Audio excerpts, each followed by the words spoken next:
आणि म्हणून सभागृहात 6 वर्ष ड्रॉप आणि आलं तर डायरेक्ट सेंड ऑफ, अशा प्रकारची काही परिस्थिती काल पाहिली.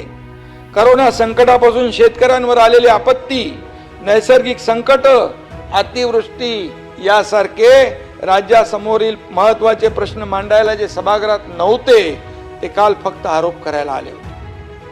आपण इथं विकासाचं गाणं गायला आलोय, विकासाला पुढे न्यायला आलोय, वैयक्तिक सुखदुःखाचं रडगाणं मांडायचं हे सभागृह नाही आहे. परंतु सार्वजनिक जीवनात असलेल्या सर्वांनी एक गोष्ट लक्षात ठेवली पाहिजे. मी एवढंच सांगतो, सभापती महोदय, पैर की मोच और छोटी सोच, पैर की मोच और छोटी सोच हमें आगे बढ़ने नहीं देती. टूटी कलम और औरों से जलन, टूटी कलम और औरों से जलन खुद का भाग्य लिखने नहीं देती.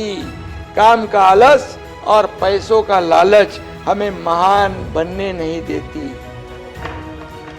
बोलो अभी, दुसऱ्याचा हेवा करून आपल्याला काही मिळू शकत नाही. दुसऱ्याची रेष छोटी करून आपली रेष मोठी होत नाही. त्यासाठी आपली रेष मोठी करावी लागते आणि ती कामाच्या माध्यमातून करावी लागते.